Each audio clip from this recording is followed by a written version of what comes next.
नमस्कार, मैं हूं सुहानी श्रीवास्तव। आप देख रहे हैं स्टार इंडिया न्यूज।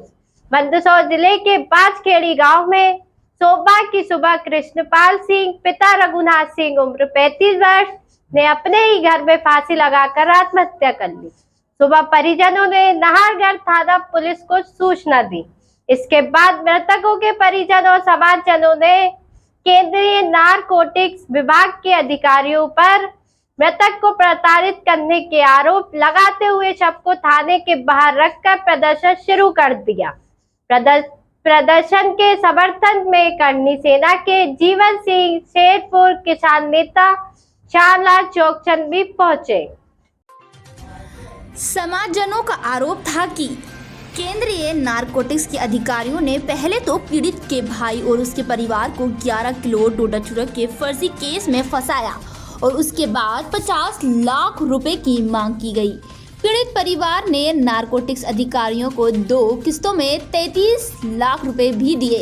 इसमें पीड़ित ने अपनी जमीन बेचकर रुपए जुटाए और अधिकारी को दिए। इसके बाद भी अधिकारी बाकी रुपए के लिए प्रताड़ित कर रहे थे। इससे त्रस्त होकर मृतक ने सोमवार की सुबह अपने घर में फांसी लगाकर आत्महत्या कर ली। परिजनों ने पुलिस को एक ऑडियो रिकॉर्डिंग सौंपी है। शाम को मृतक के पोस्टमार्टम बाद शव परिजनों को सौंप दिया गया। नहीं चलेगी नारकोटिक्स, नारकोटिक्स, हाय हाय नारकोटिक्स, हाय हाय नारकोटिक्स, हाय हाय नारकोटिक्स, हाय हाय भारत माता की जय। 306 बनने की जो भी धारा लगनी है 306 तो पहले भी लग सकती है। उसके बाद प्रोसेस है आपके खिलाफ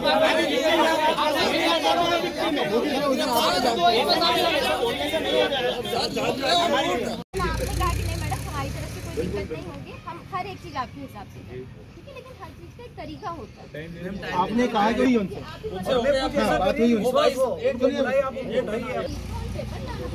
मैम आप कराइए, आप बयान दीजिए। अगर ऐसा कुछ आता है तो मैं FIR करने के लिए भी तैयार हूं, उसके लिए भी मना नहीं करता है। पर आप ही है जो मर तो गए ऐसा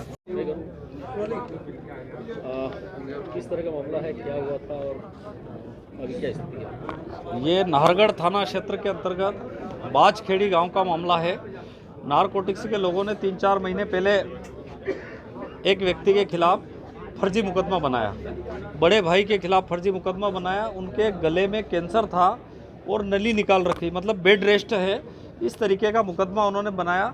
जब नारकोटिक्स के अधिकारियों को लगा कि इस आदमी से पैसा वसूल नहीं किया जाता, तो छोटे भाई के खिलाफ 11 किलो डोडा चूरा का फिर से एक फर्जी मुकदमा और बना दिया। उस व्यक्ति से 33 लाख रुपए उन्होंने वसूल कर लिए और लगातार 50 लाख की मांग कर रहे थे कि 50 लाख रुपए देना पड़ेंगे। उनके परिवार के महिलाओं के साथ बदतमीजी करी, बच्चों के साथ बदतमीजी करी और व्यक्ति को इतना प्रताड़ित किया कि अंततः उस किसान कृष्णपाल सिंह जी करके उनका नाम है, इतने परेशान हुए कि उनको फांसी पर लटक करके अपनी जीवन लीला समाप्त कर दी। ये मंदसौर संसदीय क्षेत्र में लंबे समय से नारकोटिक्स विभाग के लोग आते हैं, स्थानीय थाना क्षेत्र को सूचना नहीं देते हैं और आकर के जिस तरीके से लोगों के साथ अन्याय और अत्याचार करते हैं, मोटी रकम यहाँ पर वसूल कर रहे हैं। मैं सोचता हूँ कि CBI की जांच हो तो निश्चित रूप से हमारे क्षेत्र के हज़ारों हजार बेगुनाह युवा जिनको NDPS एक्ट की फर्जी धारा में फंसा करके उनको जेलों में डाल रखा है, आज सारे लोग आसपास के राजपूत समाज के और आसपास के सारे लोग यहाँ पर एकत्रित हुए और सारी समाजों ने मिलकर के यहाँ एक ज्ञापन दिया और शव को रख करके यहाँ आंदोलन चल रहा है। लेकिन आप आश्चर्य करेंगे कि नारकोटिक्स का जो अधिकारी यहाँ पर आए थे और सबके सामने उन्होंने स्वीकार किया कि 33 लाख रुपए उन्होंने लिए। वो जवाब लोगों के सामने दे नहीं पाए, लेकिन उसके बावजूद यहाँ का प्रशासन उनके खिलाफ कोई कार्रवाई करने को तैयार नहीं। लगातार यहाँ के युवाओं को और किसानों को समझाने के अलावा यहाँ कोई कार्रवाई की नहीं जा रही है। हम लोग चाह रहे हैं कि तत्काल धारा 306 के अंतर्गत, जो कि आत्महत्या करने के लिए उकसाने के लिए जो धारा है, उसके अंतर्गत मुकदमा होना चाहिए। जो 33 लाख रुपए उन्होंने दिए वो 33 लाख पुनः उस परिवार को इनको देना चाहिए और इसके साथ साथ जो दोषी जो कर्मचारी है, उसमें जो भी अधिकारी है, उनके खिलाफ नारकोटिक्स विभाग के 5-6 लोग तो यहाँ पर अभी थाने में अंदर बैठे हुए हैं, तो उनके खिलाफ कार्रवाई होना चाहिए। नाम तो ये कोई राणा करके है, विकास राणा करके है।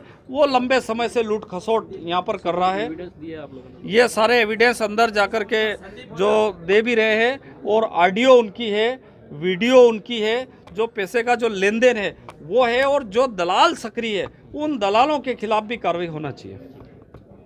आप बैठिए ऊपर। सर, एक सुसाइड का मामला आया है, इसमें परिजनों ने थाने पे शव रखकर काफ़ी देर तक हंगामा किया है, और किस तरह का मामला था, क्या आरोप लगे हैं सर?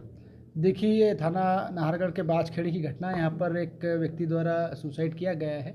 इसमें अभी प्रारंभिक तौर पर मर्ग कायम कर इसमें इन्वेस्टिगेशन में ले लिया गया है, और जो भी परिवारजनों के जो भी आरोप प्रत्यारोप जो भी हैं उनसे बताया गया कि इसमें अपना स्टेटमेंट दें, और जो भी आपके पास एविडेंस है, जिस भी एजेंसी ने कार्रवाई की है उसके खिलाफ जो भी एविडेंस है आप अपना एविडेंस दें, तो उसमें जो भी तत्संबंधी वैधानिक कार्रवाई होना है वो उसमें कार्रवाई होगी। बिल्कुल। सीबीएन के अधिकारी को बुलाया गया था, आरोप उन्हीं पर था कि कुछ पैसे लेने के आरोप है, वो स्वीकार भी किया है?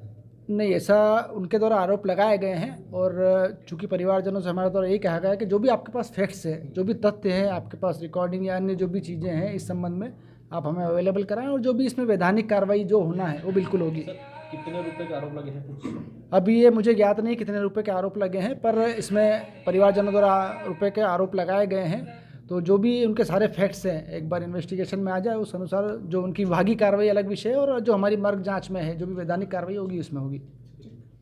सर जी, जो आपके ब्रदर है उनकी कैसे डेथ हुई, क्या आरोप है, किस तरह के आरोप है, और क्या हुआ था पूरी? देखिए, मामला जैसे आज सबके संज्ञान में आया है, और सबको पता है कि नारकोटिक्स की लापरवाही के कारण ये सब कुछ हुआ है। कुछ आज से करीबन 5 महीने पहले का मामला है, जब यहाँ पे नारकोटिक्स वालों ने जो CNB या CBN है उन्होंने वहाँ पे दबिश दी थी। तो जो हमारे दाद भाई शांत हुए, उनके जो बड़े भाई साहब है नरेंद्र सिंह जी, वो कैंसर पीड़ित है। तो कैंसर पीड़ित हैं, तो उन्होंने नारकोटिक्स वालों ने ऐसा सोचा कि भाई यहाँ से अपने को कुछ माल नहीं मिल सकता, ऐसा हो सकता है। तो फिर उन्होंने ज़्यादा प्रेशर है कृष्णपाल सिंह जी जो उनके छोटे भाई उनके ऊपर किया, और उनके ऊपर कुछ 11 किलो का वो कुछ मुकदमा है या उस तरह से बनाया। तभी इन्होंने घर से सब लेडीज़ और जितनी भी महिलाएं होती सबको उठा के भी लेके गए, और उसके एवज में उन्होंने तभी मोटी रकम एक तभी वसूल कर ली थी। तब लगभग इन्होंने कुछ 23 लाख रुपए तब उनसे ले लिए थे। उसके अगेंस्ट में हमारी महिलाओं को उन्होंने वहाँ से छोड़ा था। फिर बाद में जब ऐसा हुआ कि जब मामला, उन्होंने फिर ऐसा बोला कि इस मामले को हम कैसे तैसे कर देंगे, और आप जो कृष्णपाल सिंह जी, क्योंकि उनको पता है नरेंद्र सिंह जी को कैंसर है, तो उनका तो कुछ हो शायद ऐसा नियम में होगा कि भाई मेडिकल आधार पे उनको बेल मिल सकती है होगा, तो उनको नहीं दबाव करके कृष्णपाल सिंह जी के ऊपर लगातार दबाव कर रहे थे। इन वीडियो में जो मेरे सामने जो घटना हुई उसका मैं साक्षी हूँ कि अभी 2 महीने पहले ही CBN की टीम या CNB की टीम जब गांव में आई थी, तब सुबह सुबह ये लोग 6-7 बजे आए थे, मैं तब गांव में था। तो मेरे सामने ही इन लोगों ने इतना अभद्र व्यवहार किया महिलाओं के साथ कि आज कृष्णपाल सिंह जी जिनकी आज आत्महत्या कर ली, देवलोक गमन हो गया, उनके सामने उनका बच्चा 15 साल का, उसको टॉर्चर कर रहे हैं। बेटा तेरा बाप कहाँ पे छुपा है, हमको पता है, तू बता दे, ये तेरी गाड़ी गाड़ी है, गाड़ी बेच के पैसा, मतलब बहुत तरह की प्रताड़नाएं जितनी भी करनी थी उन्होंने वो बच्चे के साथ भी की, महिलाओं के साथ भी की। मैं वहाँ पे मौजूद था। वहाँ पे जो अंदर जो साहब बैठे हैं महेंद्र सिंह जी वो मौजूद थे, विकास राणा है वो मौजूद थे, कुछ संजय फौजदार है वो मौजूद थे। यहाँ पे भी CBN में एक और बंदे हैं, कुछ अमित राठौड़, मैंने आज नंबर प्लेट देखा तो उनका मेरे को फेस रिमाइंड आ गया, तो वो भी वहाँ पे मौजूद थे। तो ये प्रताड़नाएं बहुत टाइम से कर रहे थे। तो तब भी वो वहाँ पे कहीं ना कहीं ऐसा हिंट दे के गए थे कि आप एक बार आ जाओ, हमको मिल के आ जाओ, और इसका अपन फिर तोड़ पानी जो बोलते हैं अपनी भाषा में कि तोड़ पानी ऐसा कर लेंगे सर। तो फिर से उन्होंने फिर से यही दबाव था कि भाई आप पैसे दो। ये पैसे के दबाव में ऑलरेडी इन्होंने घर की ज़मीन भी बेची है, सब कुछ दोष नहीं था उसके बाद भी। तो फिर वो टेंशन में कहीं ना कहीं डिप्रेशन में थे, और इनके प्रेशर के कारण, क्योंकि बार बार दबिश दे रहे थे, झूठे मुकदमे में फंसा रहे थे, तो भाग रहे थे, मतलब कहीं ना कहीं घर से दूर थे, कहीं भी छुप रहे थे, भाग रहे थे, तो आदमी एक डिप्रेशन में चला जाता है। तो पूरे तनाव की मेरे हिसाब से कम उन्होंने लास्ट के 2-3 महीने पूरे तनाव में निकाल दिए। और कल ही मैंने उनको पर्सनली जब मिला था दिन में, तो वही बात हो रही थी कि यार घणो प्रेशर कर रहा पुलिस वाला, ऐसा है, अब पैसा क्या लाइन देंगे और पैसे कहाँ से देंगे। तो फिर बोला ठीक है, अभी हम कुछ ना कुछ तो रास्ता निकलेगा, आज कानून है तो अपने पास कुछ ना कुछ ऐसा रास्ता निकलेगा। ये कल दिन की ही बात है, और आज सुबह उठ के उन्होंने आत्महत्या कर ली सुबह 5 बजे। हाँ, रिकॉर्डिंग है, क्योंकि यहाँ पे जो हमारे जीजो साहब है, जो जब ये पैसे की जो बात हुई थी तब वो बता रहे थे, तो उनके पास कुछ रिकॉर्डिंग है, कुछ सबूत तो है, कुछ तो है कि भाई किसके थ्रू पैसा गया था, कैसे गया था, वो कुछ सबूत है उसमें। वो तब पहले डील में कुछ 23 लाख रुपए दिए थे, उसके बाद फिर कुछ शायद 10-12 लाख, फिर कुछ 10 लाख, ऐसे फिर कुछ दिए हैं। और वो डिमांड ऐसा कर रहे थे हमको कम से कम 50 लाख रुपया चाहिए, और बोल रहे थे तुम ठाकुर हो। जो विकास राणा है, स्पेशल विकास राणा, उनका ऐसा कहना था कि तुम राजपूत हो, ठाकुर हो, तुम्हारे उसमें से कैसा पैसा निकालना वो हमको निकालना आता है। अगर तुम कौन अधिकारी था कोई जिसको पैसा दिए थे? वो मैं क्योंकि उस समय वास्तविकता में मैं मौजूद नहीं था, क्योंकि मैं भी बाहर रहता हूँ। लेकिन जब वो पैसे का डील जो भी हुआ था, वो अभी स्टेटमेंट लिखवा ही रहे हैं वो अंदर, तो उनको एग्जैक्ट आइडिया रहेगा कि किसके थ्रू या कहाँ पे गया है, लेकिन गया है पैसा। दादा भाई, आज एक सुसाइड का मामला है, उसमें आप लोगों ने आए हैं, कई तरह के आरोप जो है नारकोटिक्स पे लग रहे हैं। किस तरह का मामला है, क्या कहना चाहते हैं आप लोग? और क्यों पूरा किस वजह से बैठे? मामला ही फर्जी है। यहाँ पर जो सेंट्रल नारकोटिक्स है वो बिना पुलिस को सूचना दिए गाँव में दबिश देती है। दबिश में कुछ मिले या नहीं मिले, यदि उनने दबिश दी है तो वो मुकदमा बनाएंगे ही सही, चाहे उनको आसपास से कहीं से माल खरीद के रखना पड़े। ऐसा ही एक कैंसर पीड़ित जो किसान थे, उनके वहाँ घर पे दबिश दी, उनने माल रख के केस बना दिया। उसके बावजूद जब उन्होंने देखा कि ये कैंसर पीड़ित है, चल फिर नहीं सकता है और उसके घर में कोई व्यक्ति नहीं है, तो उनके भाई को उस मुकदमे में फंसाया गया झूठा, और उनके ऊपर फिर 11 किलो का मुकदमा अलग बनाया गया। तब उनकी महिलाओं को पकड़ के ले जाया गया।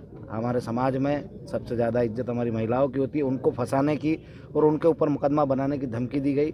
तब उनने किसी को न बताते हुए अपनी इज्जत बचाने के लिए उनने वो पैसे CBN वालों को ले जाके दिए ताकि उनकी इज्जत खराब नहीं हो। उनने 23 लाख रुपए एक दिए, उसके बाद उनकी 50 लाख रुपए में बात हुई थी कि 50 लाख तुमको देने पड़ेंगे, तब जाके तुमको हम छोड़ेंगे। तो 23 लाख रुपए दे के अपनी महिलाओं को छुड़ा के लाए, क्योंकि उनका कोई रोल नहीं था और उन पर ज़बरदस्ती दबाव बना के पैसा ऐंठना चाह रहे थे। तो उनने पैसा दिया और अपनी महिलाओं को लेके आए। फिर उनने बाद में डबल दबिश दी और फिर बोला कि नहीं तो फिर से उठा के ले जाएंगे महिलाओं को, तुम्हारे ऊपर मुकदमे और बनाएंगे, तुम्हारे बच्चे को भी अंदर डाल देंगे। तो फिर उनने 10 लाख रुपए दिए, इस प्रकार से 33 लाख रुपए दिए और 17 लाख के लिए बार बार परेशान कर रहे थे कि बाकी का जो पैसा बचा हुआ है वो भी दो, वरना तुम पे वापस वो कोई मुकदमा डबल से बनाएंगे, तुम्हारी महिलाओं को वापस से उठा के ले जाएंगे। तब व्यक्ति ने ज़मीन भी बेची घर की, उसके बावजूद भी जब पैसे की पूर्ति नहीं हुई तो इस झंझट से निकलने के लिए उन्होंने आत्महत्या करी है। उस आत्महत्या करने में पूरे CBN में जितने भी अधिकारी कर्मचारी है उनका सबका संपूर्ण रोल है, क्योंकि नीचे से लगा के ऊपर तक पैसा बढ़ता है, तभी जाके वो अधिकारी कर्मचारी अभी भी उनका फेवर कर रहे हैं। और यही एक जगह की घटना नहीं है, बहुत सारी जगह की घटनाएं हैं। सामने आए कौन-कौन अधिकारी? एक तो विकास राणा है, और भी हमने संजय फौजदार है, और भी कुछ कर्मचारी अधिकारी है। एक सामने ही खड़े थे, वो जवाब भी नहीं दे पाए यहाँ पर। उनने खुद ने भी कबूला है कि हाँ हमारे अधिकारियों से कर्मचारियों से गलती हुई है। इस प्रकार की गलती, एक व्यक्ति को खो दिया है हमने। इस व्यक्ति को खोने के बाद भी अभी तक FIR दर्ज नहीं हुई है। आप क्या चाह रहे हैं? हम ये चाहते हैं कि FIR दर्ज हो और जो पैसा उनने ऐंठा है वो वापस किसान को मिले, और उनके ऊपर जो 302 के अंदर मुकदमा होना चाहिए, क्योंकि प्रताड़ना दे के मारा है। 306 में मुकदमा होता है, पर ये आत्महत्या नहीं हत्या है। उनने हत्या करने के लिए उकसा के उसकी हत्या ही करी है। मुद्दे की बात चौरसिया सिस्टर के साथ देखते रहिए स्टार इंडिया न्यूज चैनल पर।